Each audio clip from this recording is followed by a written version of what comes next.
I'm Christian Gossett, speaking to you today on behalf of the Hero Initiative, where myself, Jim McLaughlin, Joseph Michael Linsner, and a cavalcade of yet-to-be-announced comic book stars are putting together something really, really awesome that's never been attempted. We're really looking forward to telling you guys more about it, so please stay tuned. As always, everything we do will benefit the great cause that is the Hero Initiative.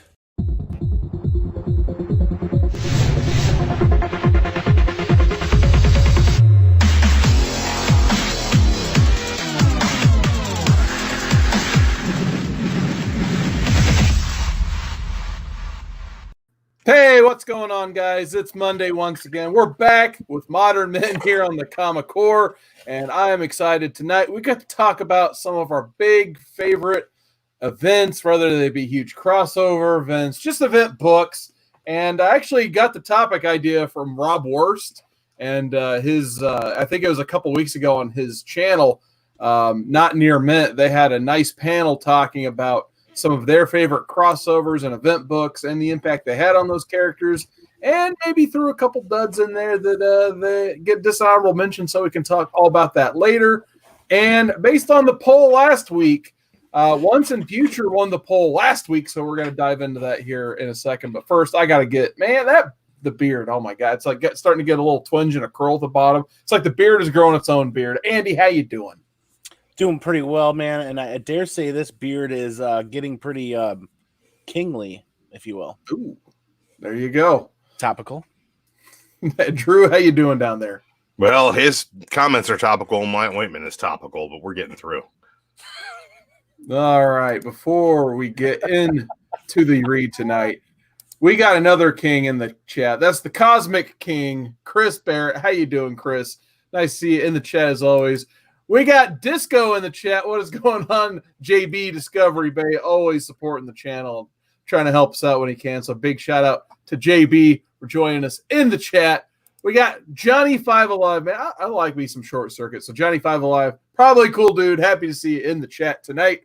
Our pal, having that Blue Wrench, the Stream Elements robot. He's holding it down, being a bot. So gotta love it when the AI even shows up to the show. Of course, Count Von Strange, man. How you doing, Count? Nice to see you in the chat tonight. But let's go ahead and get the show on the road here. So Once and Future won the poll last week. This comes at us from Kieron Gillen, who is not a stranger on the show. He read his Darth Vader run. That one was phenomenal as well. I love me some Wicked and Divine, so I was looking forward to reading this for the first time. And I didn't realize that Dan Mora is the artist on this. Dan Mora, in my opinion, he's an up-and-coming artist, in my opinion. Ready for a break. I think this may be his breakout, actually. I've been impressed with some of his Buffy work that he's done for Boom as well. It looked gorgeous. So in my opinion, this was no exception here. So Andy, I know you're proudly displaying some Once and Future books back there. What were your initial impressions of Once and Future? It was a lot of fun. It was it didn't require days to get through the first volume, but it also didn't leave me, done in an hour wanting more. It's a little Indiana Jones with a little King Arthur with a little bit of Monty Python thrown in, I feel like. And I actually had a lot of fun with it and really enjoyed it. Nice. What about you, Drew? I know you collected this as it came out as well. Yeah, man, it was fun. I enjoyed the first volume. There aren't really any big drawbacks to it. Just a really good, fun romp. It's got the nice trappings of the King Arthur legend to it. And I feel like they're going to go into more and more of the English lore, monsters and madness and all kinds of good stuff as this title continues. I have not read the beginning of volume 2 yet, but looking forward to it. Yeah, I was kind of amazed by the response this had on our poll. There was some pretty good competition last week, and it was actually a very close poll. But it seems like these modern hits from 2019 have been surfacing up on our poll. Like we had the Scotty Young fans with I Hate Fairyland previously replied to our poll pretty well. There's a couple others, but this one I was very shocked and surprised that this one actually won last week. I was happy too because I really did actually want to read this. And Chris Barrett saying, hey, I want to recap on the Vision. Yeah, the Vision has lost 2 times now. So he's definitely... You can go check it out with V for Vendetta. Eventually, we'll do a losers poll, and you guys can choose the winner of the losers. But we need a couple more losers on there. Yeah, absolutely. So Tom King, he missed again, unfortunately. But yeah, I was intrigued by hearing, about the whole King Arthur stuff in this. So who doesn't love some King Arthur lore? But I want to get into some of the characters here. And it's kind of one of those reads.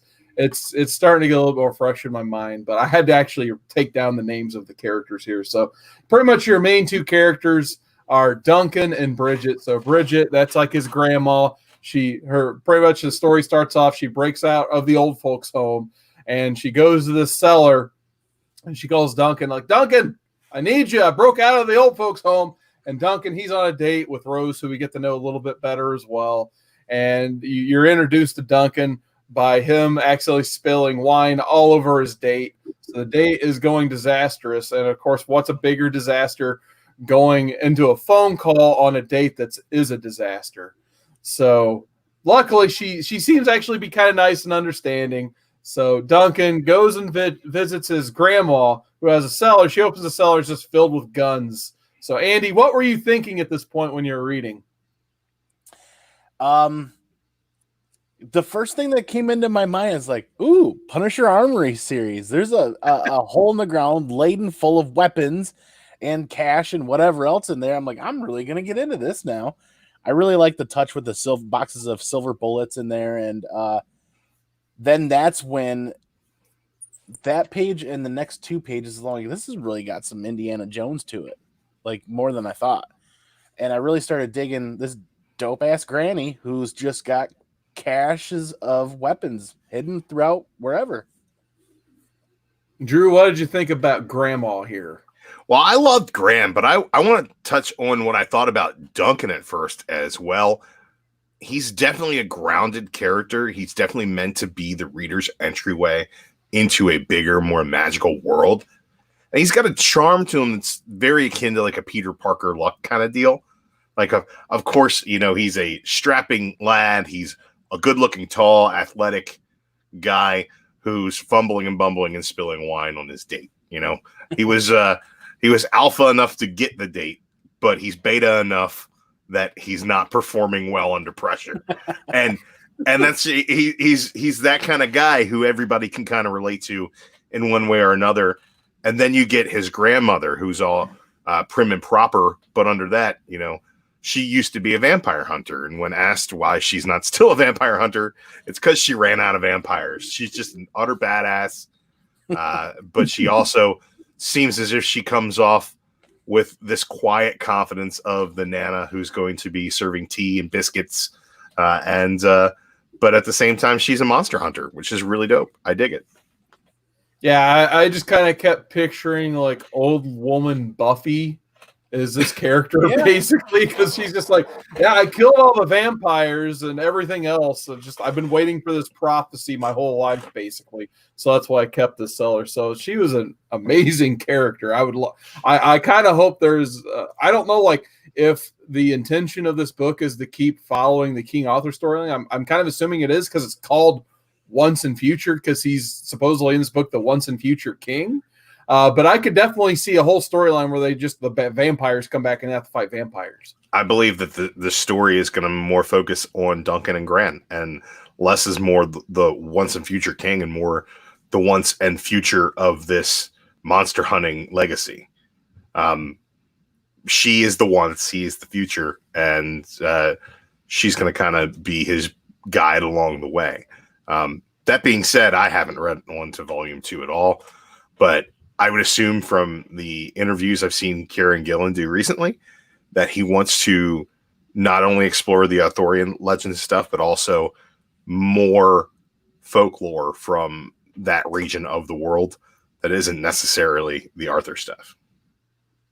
Yeah, absolutely. I mean, yeah, if there's like history buffs or folklore buffs out there, like this is such a good read just because like it has this like whole premise of knowing what this prophecy is and being able to manipulate prophecy to basically get what you want. And that's where this character Elaine comes in my opinion, where she knows exactly what's going to happen and how to resurrect King Arthur once they get to the crypt.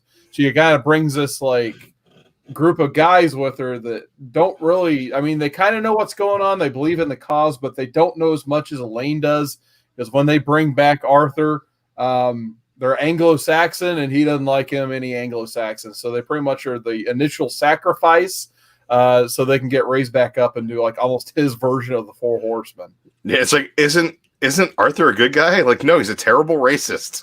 Yeah.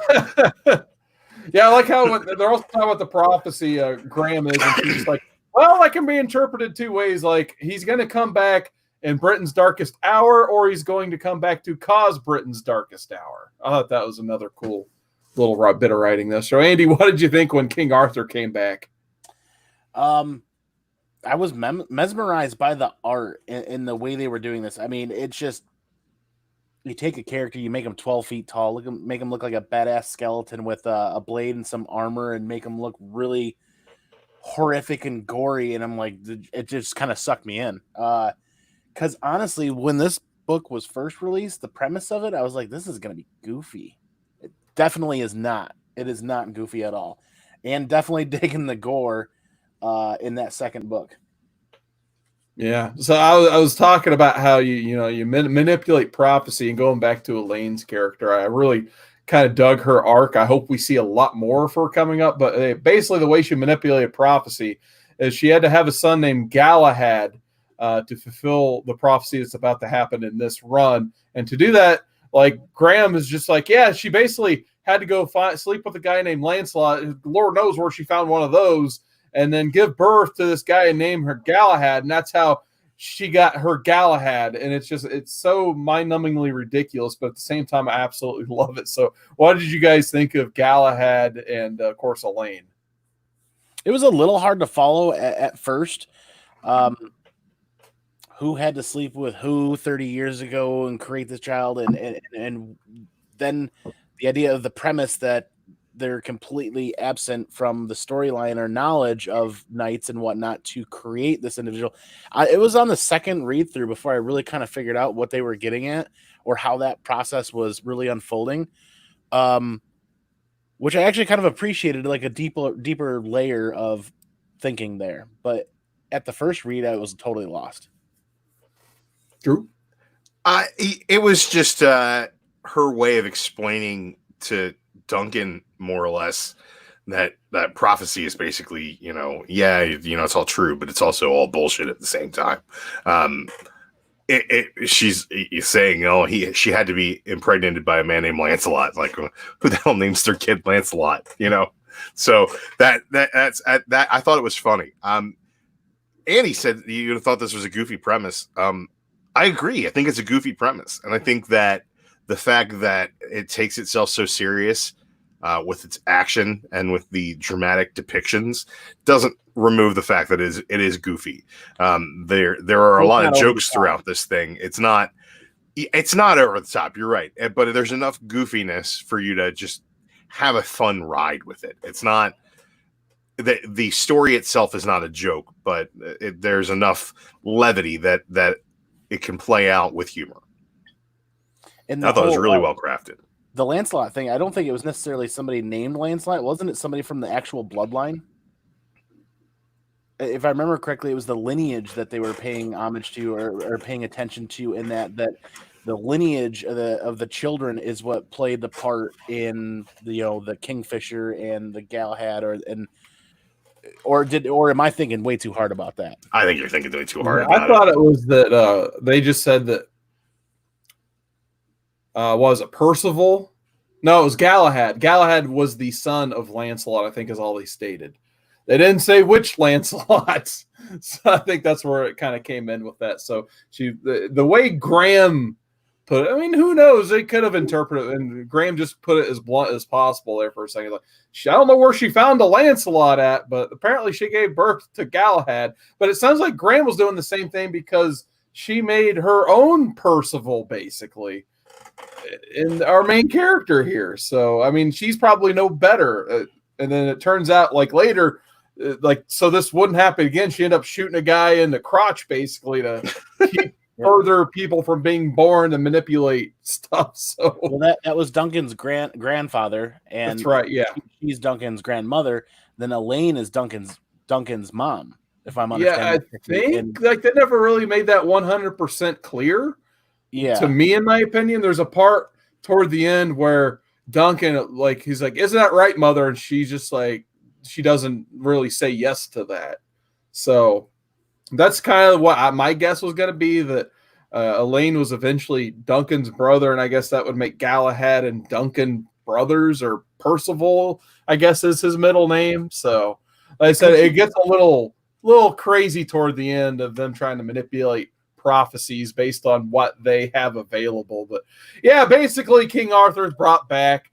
They bring in Rose to kind of be, as they put it, their M, basically. That M's a woman in the movies now, so they can have their own version of M that kind of, helps manipulate the law around what they need to be doing. Basically, it obviously doesn't help when cops start losing their heads to zombified, monsters and stuff. So she's kind of there to help stave off that, and then of course interpret any texts. That kind of how they start to get pointed toward going to King Arthur and that stuff. And eventually it leads to this like big final showdown where he needs to go get a sword.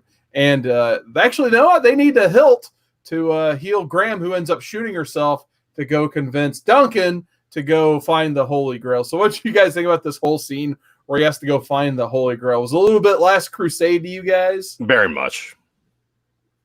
Yeah, a fair bit. I did kind of enjoy the fact that for them to be able to even open the gateway to the other world, that she had to recreate the same Kingfisher thing.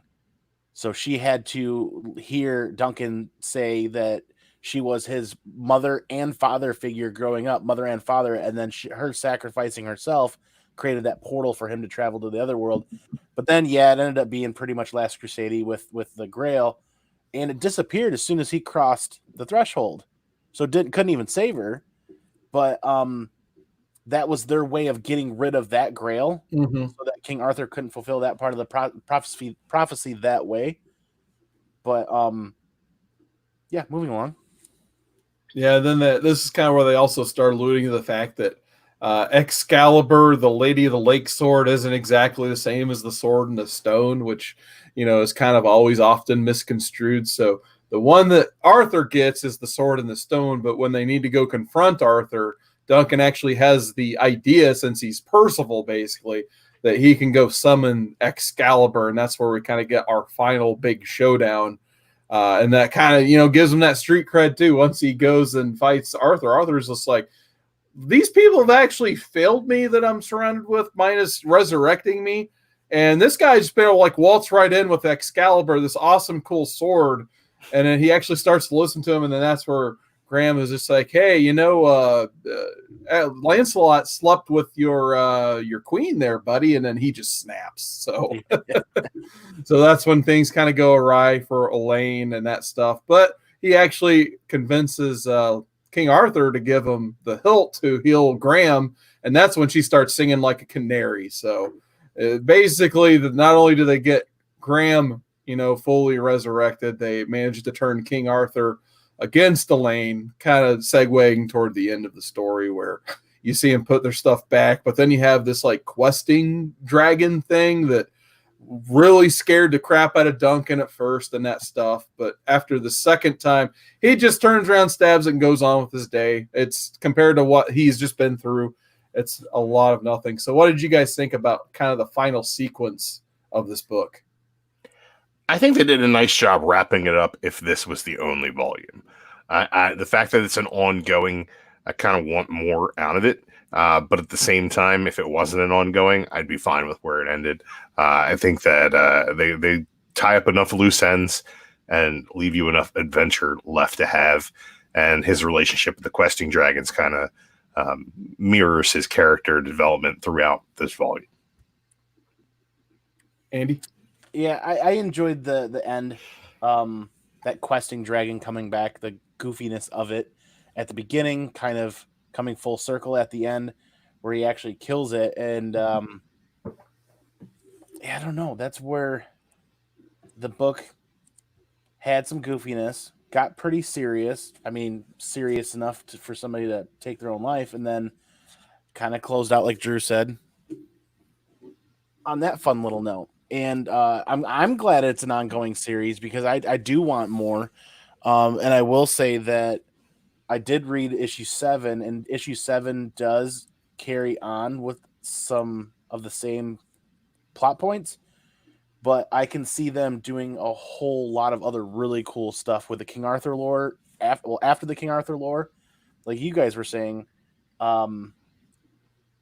I can't remember the phrase you guys were talking about, but just carrying that on with the whole Graham and Duncan just fighting ghouls, ghosts, vampires. I mean, it's almost like across.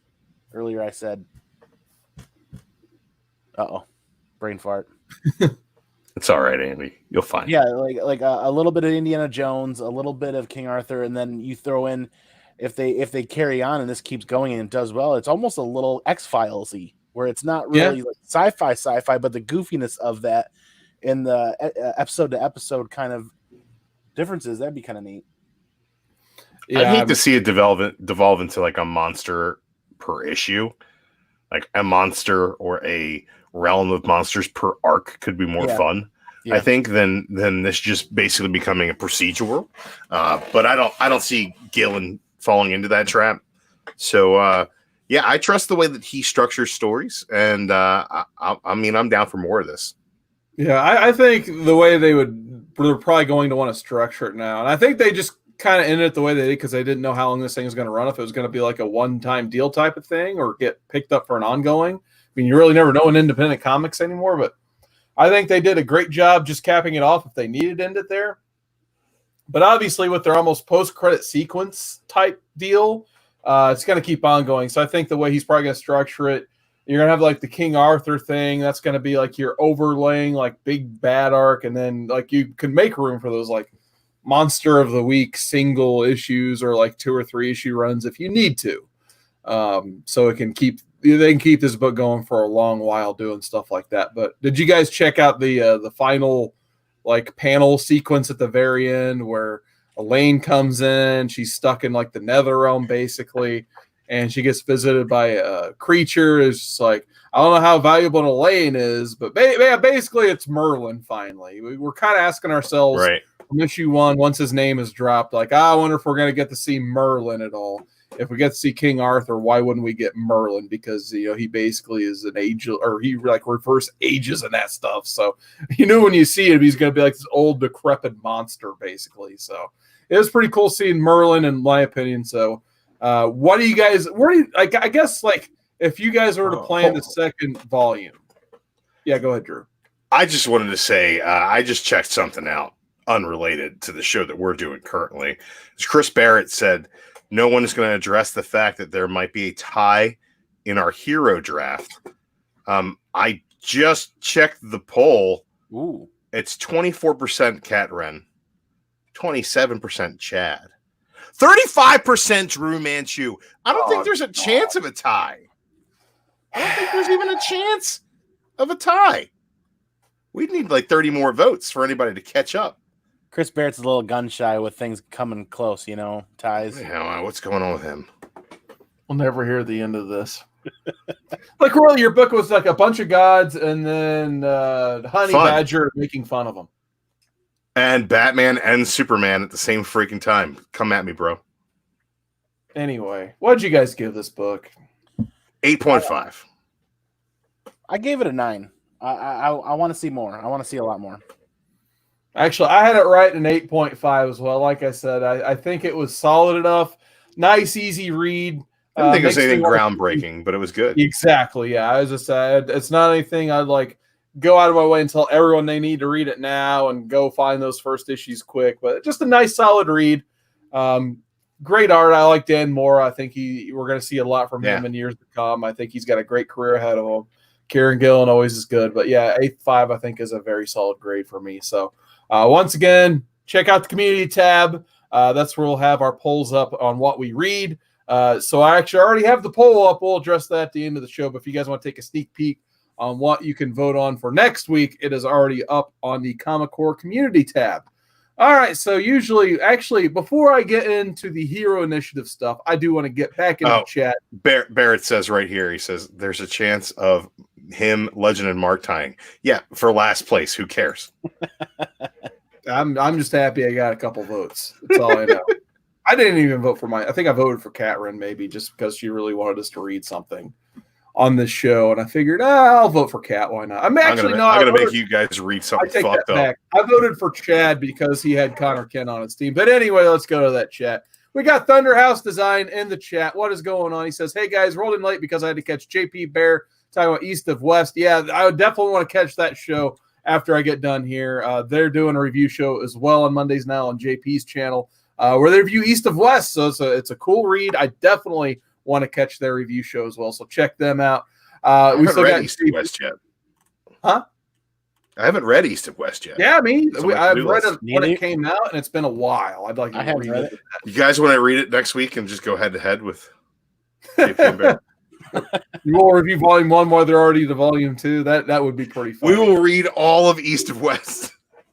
We'll put it on a spoiler at some point. But nonetheless, we got Thunderhouse Design still in the chat. JB Discovery Bay, he's still hanging out in the chat as well. We got the Mastodon. What is going on, Donnie? Always good seeing Donnie in the chats. Just a little podcast stop by. How you doing, JLP? Nice to see you tonight. We got William Bird. He's asking to people who have read both this or Camelot 3000 a better read. I have not personally read Camelot 3000, so I cannot say.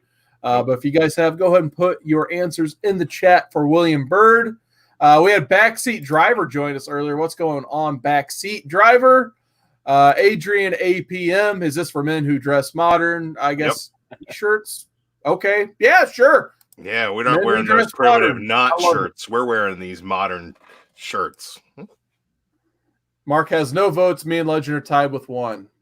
So there you go. Why are you rooting for a tie? You're about to not be the loser, Chris Barrett. So if you guys like voting for things arbitrarily, go to the Comic Core community tab where you can vote on what we read next week and draft results from last Friday on the Comic Core, where the winner gets to pick a read and somebody on the panel to read that.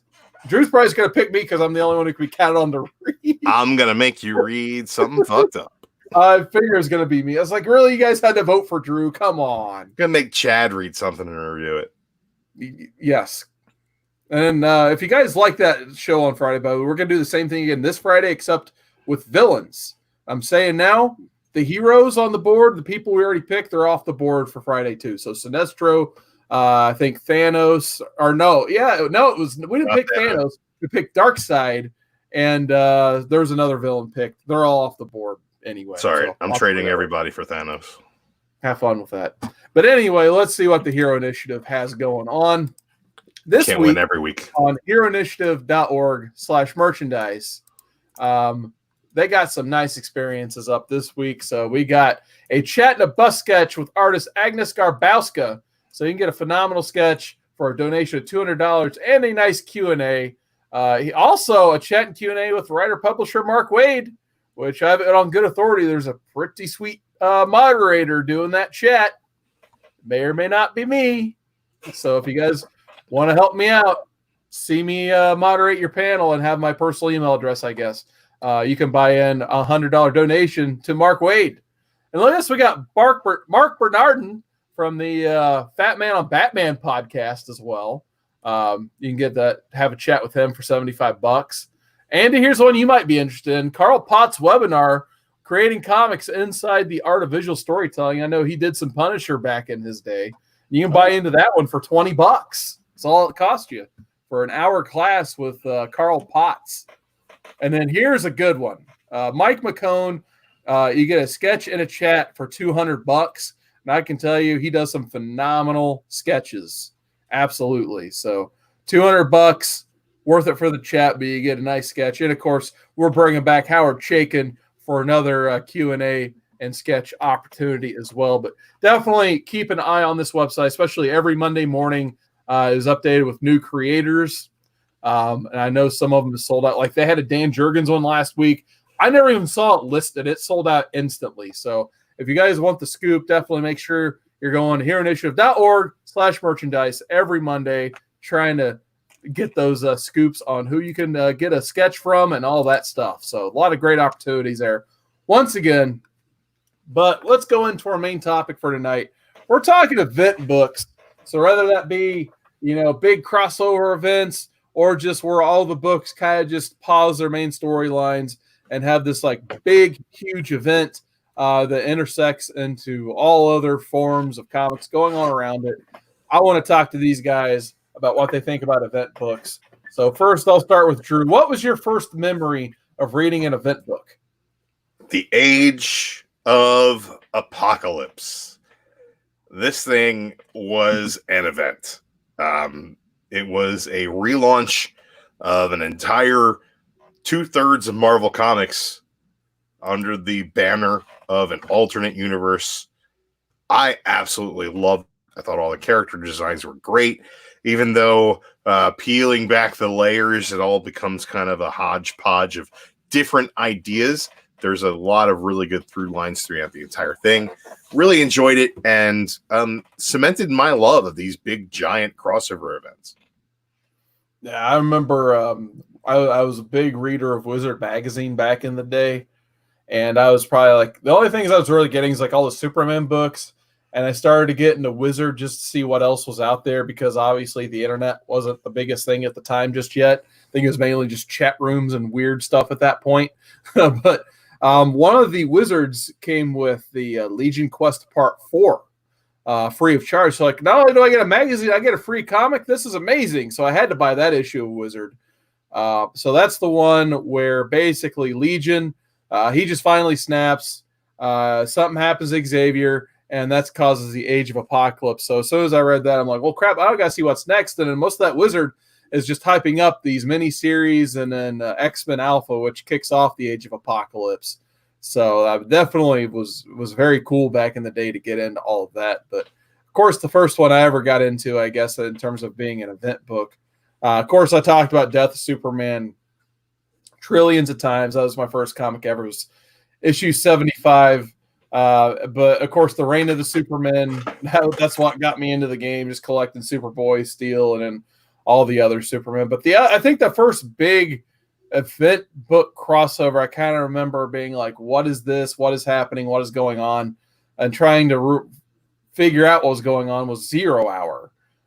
So that was Dan Jurgens' art. So I immediately knew I needed to get it because Dan Jurgens was not only drawing Superman, he's drawing all these other DC characters. I had no idea who they were and what they were all about. So I remember me and my brother collecting these and just being blown away. I had no clue what was going on in 0 Hour. All I know is it looked beautiful, and I slowly started to get attuned to these characters, but that got me into wanting to read Crisis on Infinite Earths, the better crossover, obviously, the one that people still talk about and reference today verbatim. So that was my first big crossover, is just, the whole crises of DC stuff. So Andy, what were some of your first memories of reading some of these event books?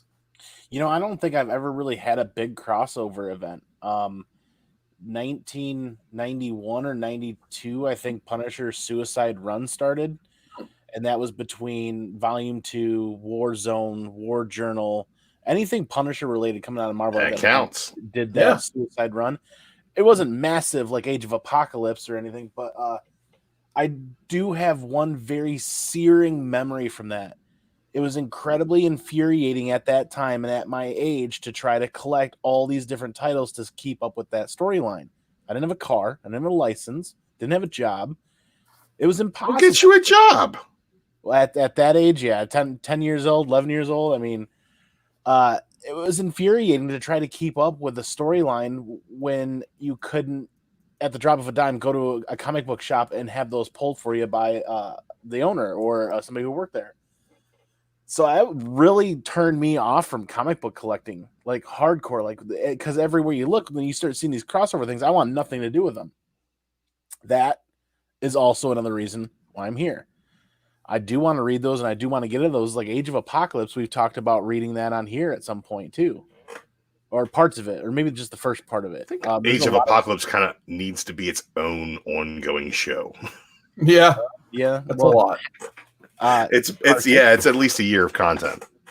Carson has that podcast going on that, and I'll have to listen to that and catch up. But I'm sure there's a lot of crossovers that we could handle on the show at some point. But yeah, through the 90s, mid to late 90s, and then even into the 2000s, for me, it was infuriating to hop from title to title to title. And then unless you were reading previews or keeping up with everything going on, and now this was the digital age was getting big too. Print media was starting to fight with online media. So all of us that were at that age going to school, we were getting computers, and you didn't really read the previews as often as you wanted to. So it was hard to keep up with some of that stuff. It really was difficult. Now that everything's collected in editions, it's going to be way easier. No, that's one of the things I kind of want to talk about tonight. I guess we can just go ahead and pose the question now. Like, do some of these big events turn you off of normal titles? Because sometimes, like, when these big events hit, like I think we read Civil War previously. Like when Civil War hit, like they pretty much stopped like every other book, and every book had its own Civil War tie-in basically. So for instance, like if you're reading X Factor, like they had a whole 2 or 3 issues dedicated to being a Civil War tie-in. When you read Fantastic Four, it was the same thing. You had to see the impact of Civil War on the Fantastic Four family instead of seeing the normal storyline they had going on. So, Drew, what happens to you when you end up having to maybe either visit a book you don't necessarily always read, or you always have a book you read, but then it gets caught up in an event you kind of don't care about? I think there's 2 different schools of thought on it. And I think it all depends on who the creative team is on that book and whether or not that creative team stays on through the tie-in. I know that a lot of times they'll bring on another creative team just to handle the tie-in, so it doesn't really interrupt the flow of that book as much. You're just taking 2 to 3 issues off to deal with the tie-in, and then you go back into that story. And then there's creators like Jerry Duggan, who, when he was writing Deadpool for the last, what was it, 6 years or so he wrote Deadpool? Probably, yeah. Every single one of those events, he masterfully weaved his story through. And the event and his story had context and consequences on the story arc that followed. So original sin comes along. Well, we'll give Deadpool an original sin, like having a daughter he doesn't know about. And then we've got to deal with that in the next story arc. And then Secret Wars comes along, or Secret Empire comes along, and he's doing bad things for Captain America. Well, then we have to then have the consequences of him killing Phil Coulson, spoiler alert, and having to deal with that and the fact that he realizes he was on the wrong side of history in the next arc that he does. So there are definitely storylines that benefit from these crossover events, and there's definitely those that drop the ball. Like, I was loving Ultimates Squared, I think it was called at the point in time, when Civil War II came along. And they spent the issues tying Ultimates in by continuing the character assassination of Captain Marvel at the time, which was the one thing about that story that I really couldn't stand. So I didn't like what they did with that. But then they kind of hopped onto something else after the fact. So it was kind of, they took 3 issues out to give me something I didn't want at all. And I didn't enjoy that. And I can understand why people get upset with these big crossover events if they're tying into their books. But with Secret Empire, that tied in directly, or Civil War II, tied in directly to Miles Morales and the story they were telling with him, which was great. It tied directly into the Steve Rogers Captain America story they were telling with him, which was great. And you got that big question, is Miles Morales going to kill Captain America? Was like this burning question throughout the second half of that event, because it was something that was seen. And it had great impact on both of the running story arcs for those characters at the time. So I think it all depends on where the characters from the standalone stories fit in to these bigger stories. And of course, sometimes characters on the peripheral won't get the attention from editors that they really need to get.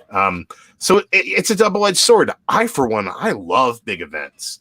Give me something that's going to change the status quo and include as many characters as possible and show me all the angles of this.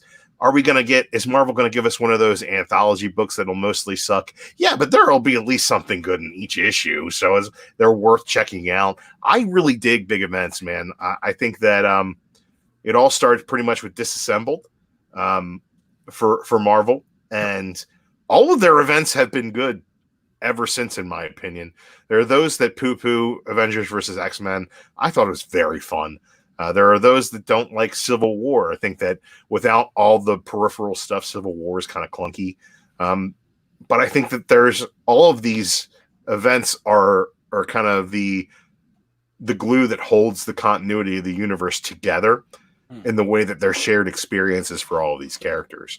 And, they're cornerstones. Like, what happened during Civil War with all the space characters who weren't there? Well, they were dealing with this other thing called Annihilation, which is all the way out here in space. So I love that event as well. I think that these events are really, really important in how I enjoy comics. Yeah, absolutely. Andy, has ever been that title you've been reading and enjoying, and all of a sudden there's a big event, one of Drew's favorite books comes along, and then you kind of have to change the way you read your main title because of this event? No, because I was never really a buyer in a lot of these events until recently. Drew hit the nail on the head when he said it's about the creative team, right?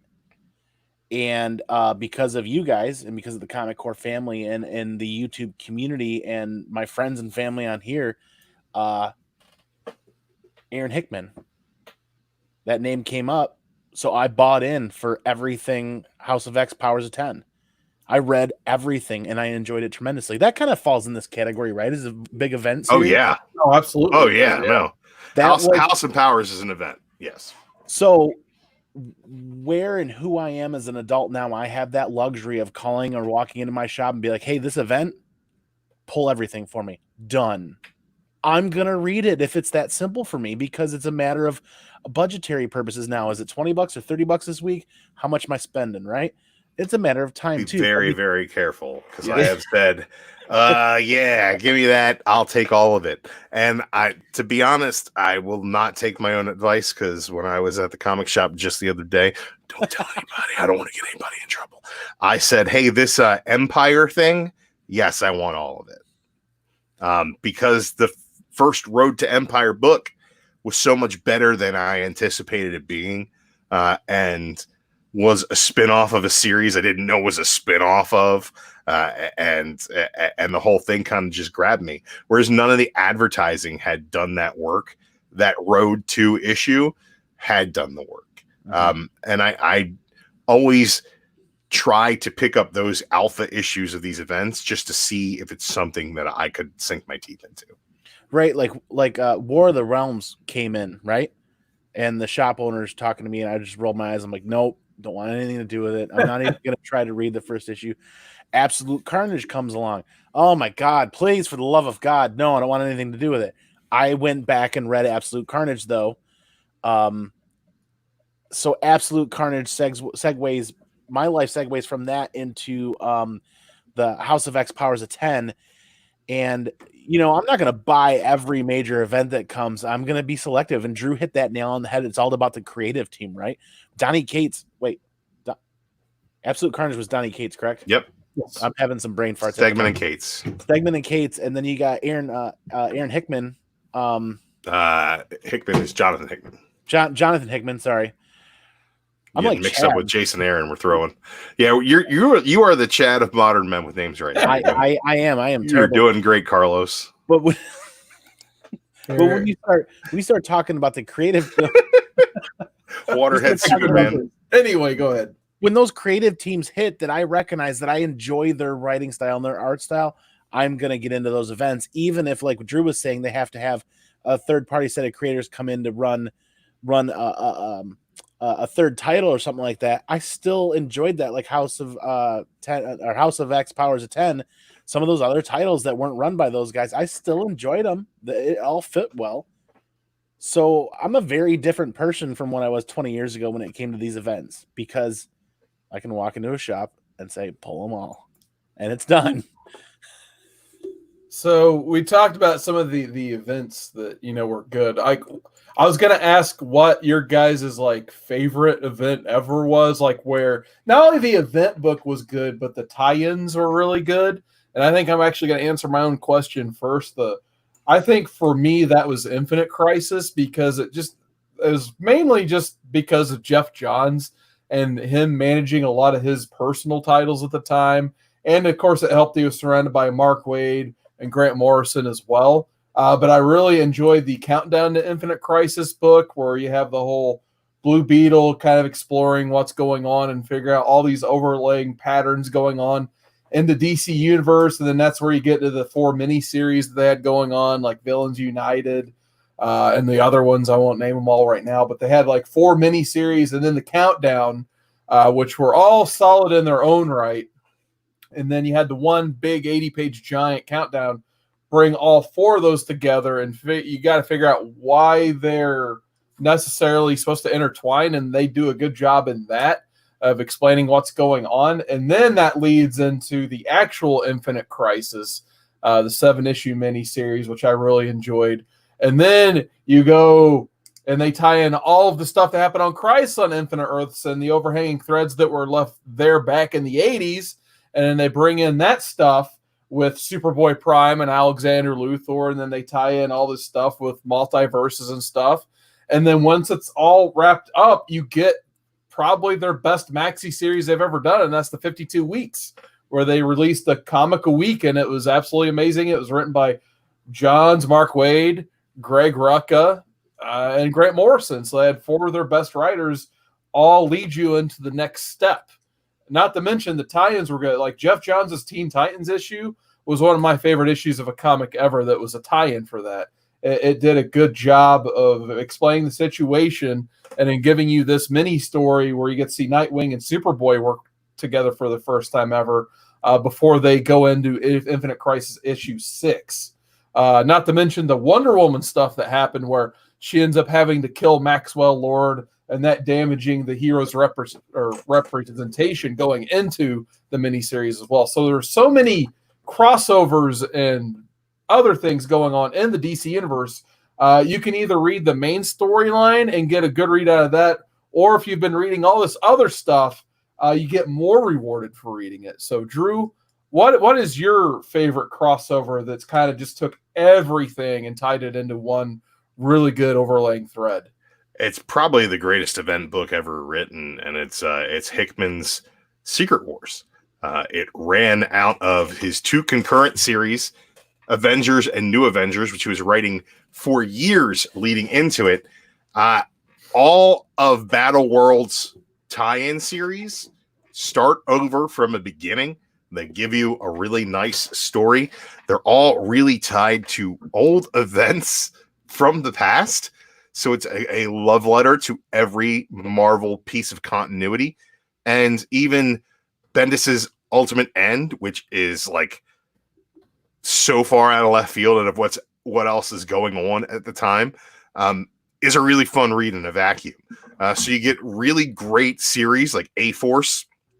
You get the return of Old Man Logan to the fold.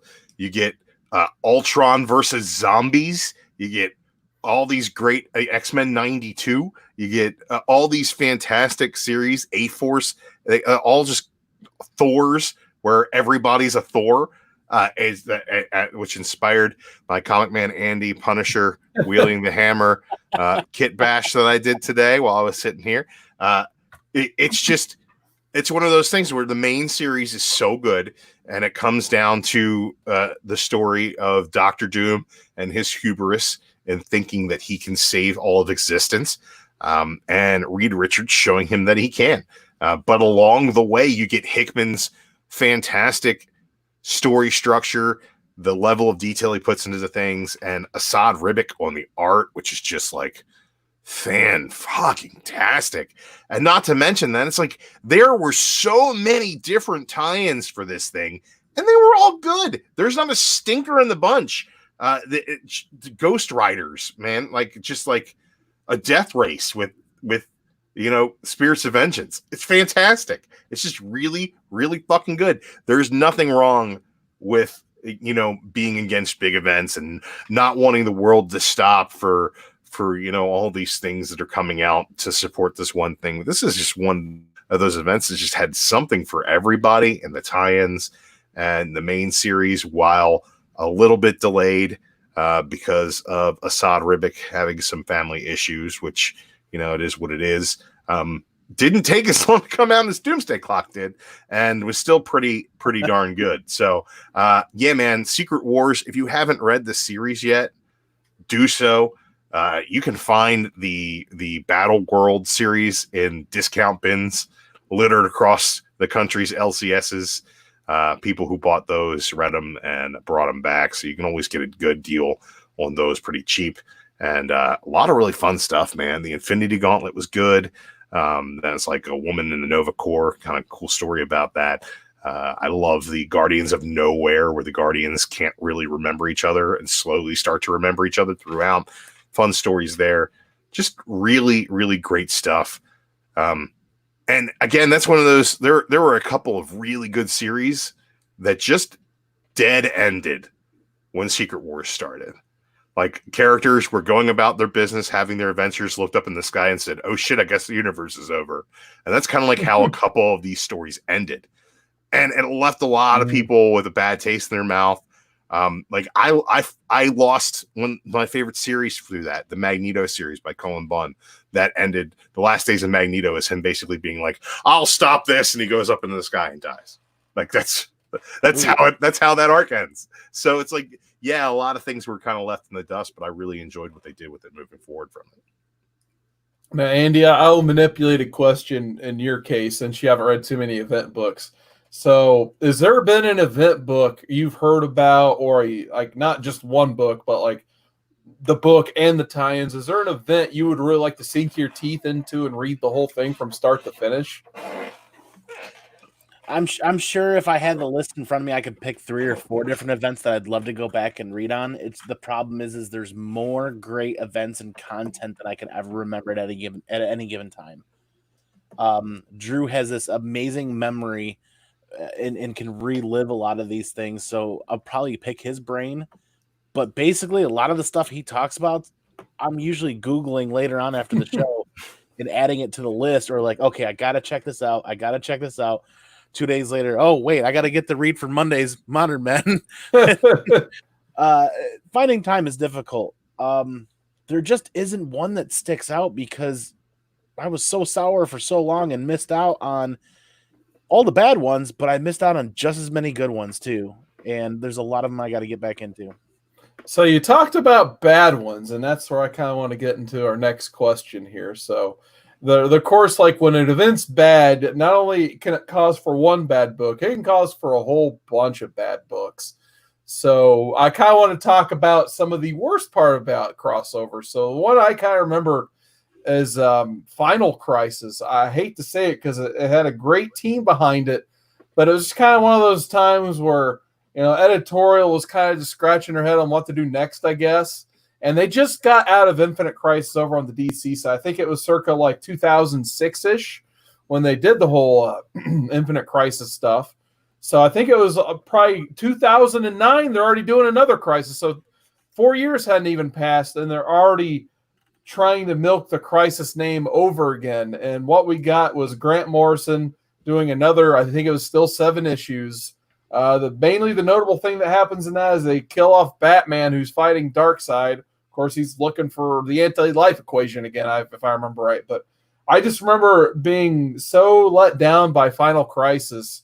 It suffered from like all the tropes, like delays, not crazy delays, but still there were a couple. They changed art a couple times, so I guess J.G. Jones couldn't keep up, so Doug Mankey had to come in and do some fill-in. But it was actually one of those random times where they had a spin-off event title that was better than the actual event title. You had Final Crisis Legion of Three Worlds, which was a more readable book than actual Final Crisis, and that book was from Jeff Johns and George Perez. and they used it as a crutch to bring back Kid Flash and Superboy. So somehow the spinoff was actually kind of better than the actual main book. So Drew, has there been any big crossover that has just got on your nerves and you never wanted to read it again? Not really. No. I haven't read any real big events from the DC landscape. I haven't read any of the Crisis, Infinite, Final. I think I read Identity Crisis. I'm pretty sure I did. But beyond that, I haven't read a whole lot of those, so I don't know a whole lot about them. As far as like the Marvel events, Siege, like I could do without Siege. Yeah. Like there are parts of Civil War II that I really hated. When the book itself is beautiful and well plotted, that just the character assassination of Carol Danvers took her like 5 goddamn years to get over it, and now she's finally cool again. But she's just a bootlicking scumbag through that entire fucking series. I just wanted to punch her right in the ovary. Yeah, and it's just so perfect. And when we finally get the Secret Empire and Cap locks her out of the world with this big shield, she's like, "Oh, we're gonna die out here in space," and he's like, "It's what you deserve, lady." And it's so great. But beyond that, I think Siege, because it's just kind of like there's just it just wasn't great, and there's nothing there that I want to go back and reread it. Yeah, I get that. Andy, I can't upload up. I can't even talk anymore now. You uploaded an image there. You want to talk about that? I don't even have to read this one to know how terrible this was, because everybody talks about this on the regular over the last couple of years, listening in on YouTube and other areas, and that's Heroes Reborn. And this image says it all. Oof. It's not even finished art. It was never published. The actual book wasn't that much better, though. No. Like, I mean, that Cat book was terrible. Yeah. Heroes Reborn Fantastic Four stuff was okay. Yeah, Jim Lee. Yeah, that was pretty good. Notice the divide there, right? Jim Lee. Yeah, well, Rob Liefeld isn't Jim Lee. Yeah, that Cap was just terrible. No, it was definitely a super interesting time, because I was actually thinking about talking about Kieron Hulk started then. Yes, actually, it did. That was good. No, it had been going on, but then I think it was Mike Deodato actually came on the Hulk. After, yeah, that's right. Yeah, because you had the Onslaught saga, which that's kind of where I came on to X-Men. Actually, I can't remember my timeline, if Age of Apocalypse or Onslaught. It's probably Age of Apocalypse and then Onslaught right after that, actually. But yeah, it was a really crazy time for Marvel. They decided to put half their characters basically in a Splinter Franklin Richards universe. And, that was like the kayfabe reasoning, but the shoot reasoning was they wrestling terms, pal. But anyway, that allowed them to from the multiverse. Yes, that allowed them to bring back into the fold Image founders Jim Lee and Rob Liefeld. It kind of, it was like their first big books back into the mainstream after they went and formed Image. So this is their way of welcoming them back. They basically gave them their own slice of the Marvel universe. And for a little bit, it was successful, especially, if you put Jim Lee's name on a book, it'll sell no matter what. But, after a while, people grew very stale of the gimmick very quickly, and they were just waiting for those books to come back. But yeah, you got the Mike Deodato Hulk, where I think it was Bruce Banner went into the void at the end of Onslaught with Cap and the Avengers and stuff, but the Hulk did not. No, so the Hulk right. did not have Bruce Banner in him, and that's where you get into the Mike Deodato stuff of Hulk, which is some pretty cool art. And I think Elektra even had her own book. Spider-Man still was terrible after Clone Saga and that stuff. So it took them a while. But X-Men still has some good stuff. Yes, it did. It took probably till about the 2000s, in my opinion, but that's probably a subject for another day. So my last question on big event books is, once again, shout out to Rob Wurst for having this topic a couple of weeks ago and not near mint. But has there ever been a character that you have noticed in an event that has been so affected by that event, you liked it for the better or for the worse? Is there just a character you wanted to highlight real quick, Drew? Yeah, that's probably one of the reasons I have a soft spot for Civil War 2 is Hawkeye killing Bruce Banner. It allows Bruce Banner to come back as the Immortal Hulk. Without that, we don't get the greatness that the Immortal Hulk gave us in the first couple volumes of that series and the massive okayness it's given us ever since. I'm still reading it every month when it comes out, just not as hot as it once was. But without the death of the Hulk, you can't have the resurrection of the Hulk into the Immortal Hulk and get all the great Hulk stuff that we've gotten for the past couple of years. So I love that part of it. I thought that was great.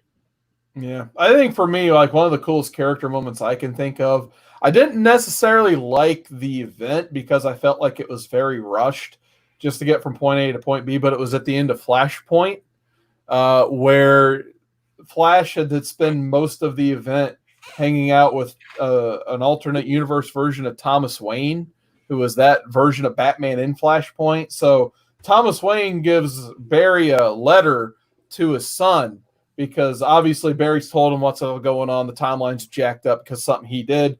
And he's just like, yeah, if you help me fix the timeline, you're dead, but it saves Bruce. Which obviously that's why Thomas Wayne is Batman, is because Bruce Wayne got shot in Crime Alley, not his parents. So Thomas, he's like, if this works, can you give Bruce this letter? And he's like, oh, absolutely. It's of course. And so, of course, Barry fixes his Flashpoint mistake, and it causes the New 52, basically. But in the midst of that, Barry still is able to have this letter because probably time travel, timey-wimey, yada, yada. And he is able to give this letter from Thomas Wayne to give to Bruce, and you get this really cool character moment at the very end of Flashpoint issue 5 where you actually get to see Batman shed a tear because he got to read a letter from his dad. I thought it would have been better if he just would have read it and been like, Flash, you fool. My father's name was Dave. And then Flash would have been like, no, the timeline. Or the hell have lizard tongues. Or it's like, close enough. Like Homer Simpson in the Treehouse of Horrors. But Andy, any other thoughts on crossovers, big books, anything like that? I really enjoyed the as far as characters go, the more McTaggart part of Nice House of X, the Powers of 10, that really drew me in, and I know a lot of people really enjoyed those details, the timelines, the different lives, and the different layers they added to that were amazing. I didn't know I could like an X-Men character so much before. That series, that crossover, that event book will have me looking at every X-Men book that comes out from here on out and determining whether or not I want to buy that. Whereas in the past, I probably wouldn't have even paid attention to previews or whatever was going on for X-Men for a couple of months and might listen to the hubbub in the community like, oh, this might be a big book, and then pay attention. I'm going to look at every one now. And I'm going to pay attention to the creative team that's on that.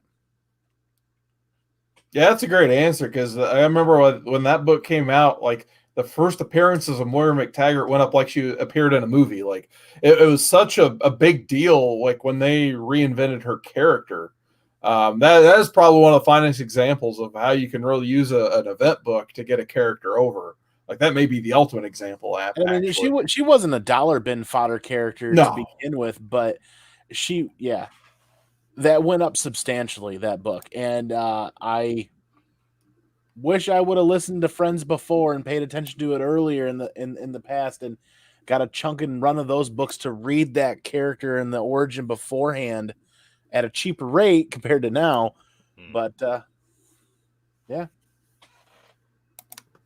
All right. So I think that pretty much concludes. I also loved how Pandora all panned out from that Flashpoint. Pandora. Remember Pandora? Of course. Yeah, she was great. Just had to mention that, didn't she? Was in the every #1 issue, Drew. Come on. You didn't see her? She was also in the Rebirth one shot. She was standing there like, poof, you're gone. She was standing next to Waldo. Anyway, we'll move on to our final thing of the night. And that's what are we reading next week? So we've got 5 options on our poll. It's already up here.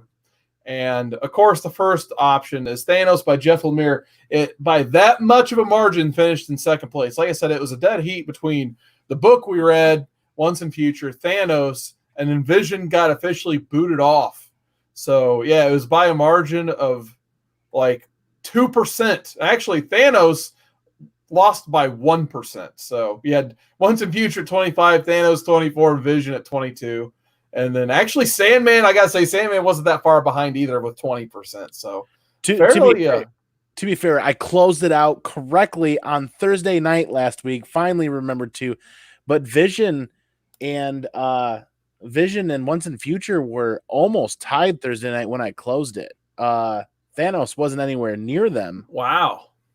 But I did it properly Thursday night, like you guys wanted, and then people still voted. So I guess the vote still came in, I guess. But nonetheless, Thanos has found himself on our poll once again. So we'll see if the Thanos fans come out in droves again. Next up, Andy, I'll let you talk about this one. Hitman by Garth Ennis. So I have not read this at all, ever. Really interested to read this after the Hero Initiative panel that I was able to be a part of with John McCrae, who did the art for this and worked with Garth Ennis. And it's probably one of the more bigger pieces of artwork that John McCrae is known for, and it's got a very big following.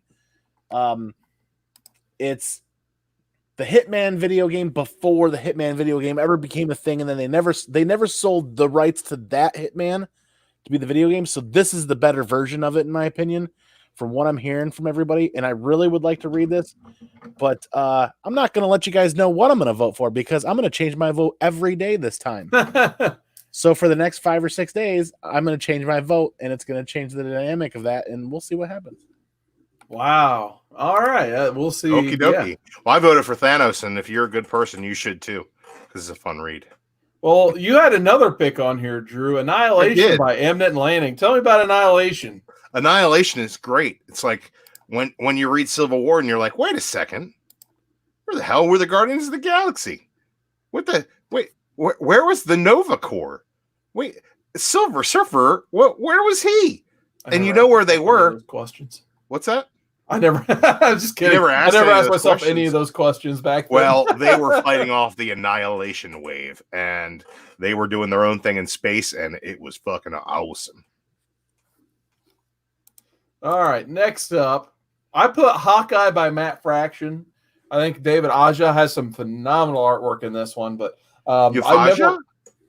Yeah. David Aja? Jafaja? Is that Goldmember? Yeah, it's Goldmember. Goldmember. Yeah. But anyway, Hawkeye, I never thought I would ever have read a Hawkeye book in my life, but then I saw Matt Fraction was writing it, and I just happened to pick up the first issue, and I was hooked immediately. You get just the adventures of Hawkeye living in an apartment in New York. You get Kate Bishop eventually enters into things. You have a phenomenal issue that's just told into perspective of a dog that eats a lot of pizza. That's so what's issue. not to like? It's a phenomenal run. I kind of am rooting for that one a little bit. I'm also rooting for this last one here. I didn't even realize it was like a full-blown trade on its own.